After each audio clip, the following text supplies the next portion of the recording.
how much of this story is true? Hey, how can I remember it if it wasn't true? You're an idiot. You really are an idiot.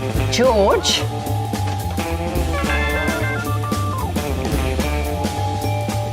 Is it a good story?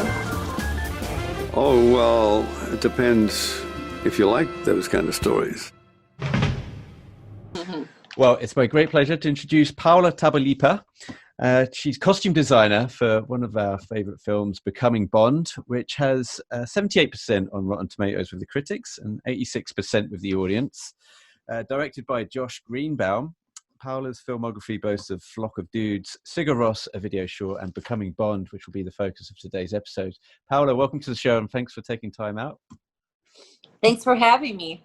Great to have you on. Perhaps you can just talk a little bit about how you got involved, who called who, how did the project arrive on your lap? Well, the movie was produced by Delirio Films, and I have done quite a bit of work with them before. They pretty much, they started Alma Harel, which I don't know if you know who she is, but she's one of the biggest female directors nowadays. So I started working with her through Delirio, and then they brought in Josh Greenbaum, and that was his first movie with Delirio. And they just thought that I was going to be perfect for the role. I mean, I was I came from commercials, so I've been doing commercials mainly, and music videos. I had already done Flock of Dudes, but I wasn't really doing or even interested in doing movies, to tell you the truth. And then when the opportunity came out, I had a talk with Josh, and we totally clicked, and we started with the interviews with George Lazenby, and I fell in love. And it was right when Alessandro Micheli had pretty much came into Gucci as the creative director, like in 2015, and then we shot the movie in 2016. So I was super inspired by his whole thing, and I ran that by Josh. In regards of colors, and being that we're going to be like pretty much shooting from 53 until 69, I think it was. So I could really like work with colors, and that was a lot of fun. So I mean, it was like a project that I'm in love with. I'm pretty proud of Becoming Bond as a costume designer.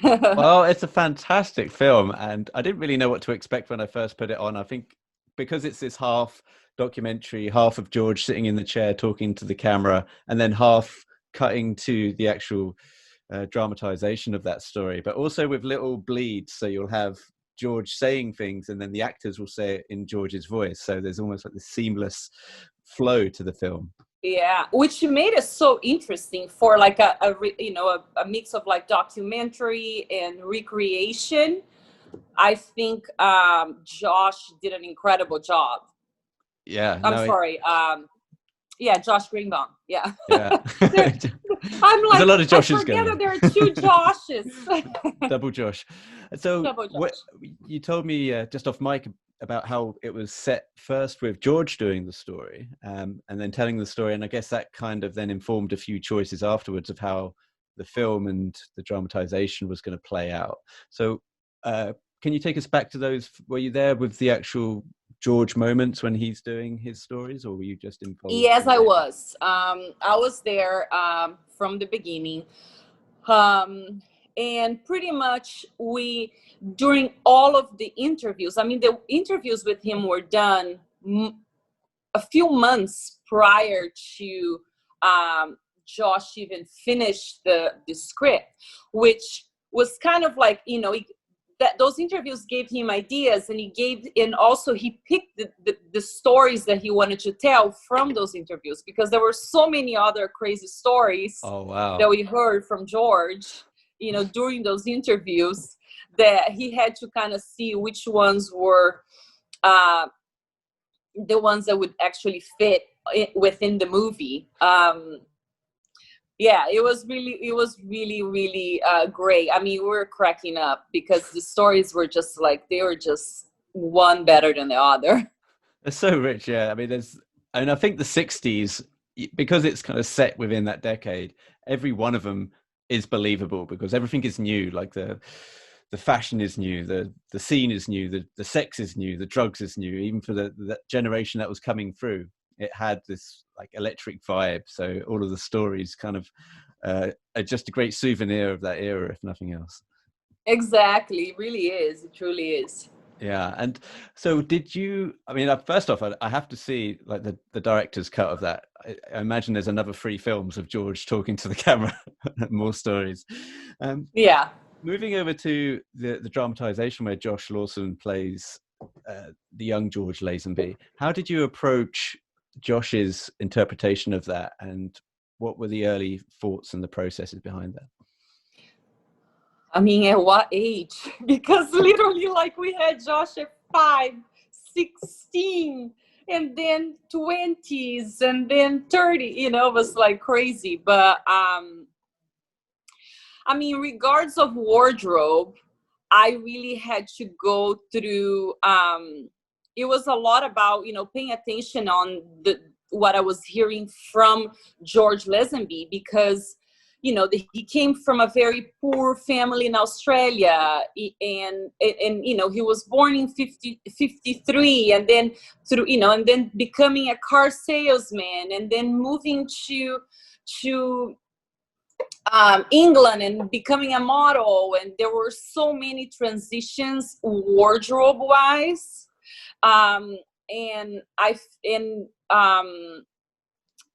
Josh Lawson was very open to, you know, to play with it and do it right. So between all of the references that we got in the archives that we got from Lazenby, and pulling from the internet and then running it by Josh. I mean, I feel like the hair, you know, because that's not his hair. Like the color of his hair, I think helped a lot. Yeah. And of course his personality, you know, like I think he was great for the role. Yeah. No, he's perfect. And he made my job easy. He looks like the sort of guy that could carry off any type of clothing, and also any type of color. I think I might have emailed you separately and said, look, was it easy to put him in any kind of color palette, because it looks like he could actually just do the mock turtle greens and then cut smash to like those mustard yellow knits. It looks like everything was just going to work with him no matter what you threw at him. Did you find that to be the case? I mean, yes. I mean, that was like, I feel like we were very lucky on that department, because one, the movie had about like 100 and some days in the script, and Josh alone had about 60 to 65 changes. Wow. That's a lot, you know. So I mean, when Josh Greenbaum and I went through the references of what, you know, like color wise, and I really had that whole Alessandro Michele, you know, jewel tones that he was going for, and then but bringing it back with the 60s vibe.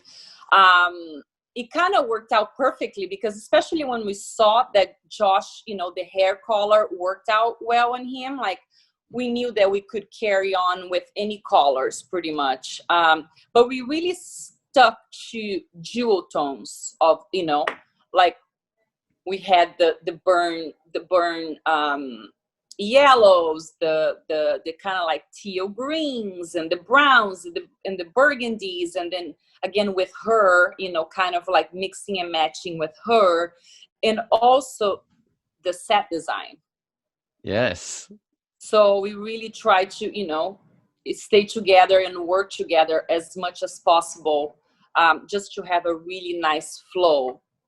Interesting. And lighting too, of course.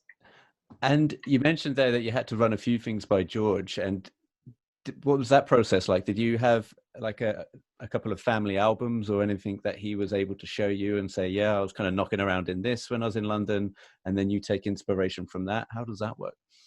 Well, he pretty much has like an archival of, like books of like pages of magazines and newspapers and photos of, being on set. I mean, he has a major archive. So we went through his archive.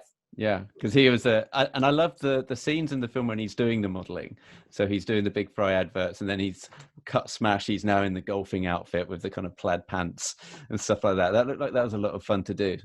I love it. Yeah, I mean, it was a lot of fun. But again, like we didn't know. I mean, it was kind of like the beginning, I want to say, of Hulu making movies. So, we didn't have like a big budget. It was a pretty small budget, especially for wardrobe.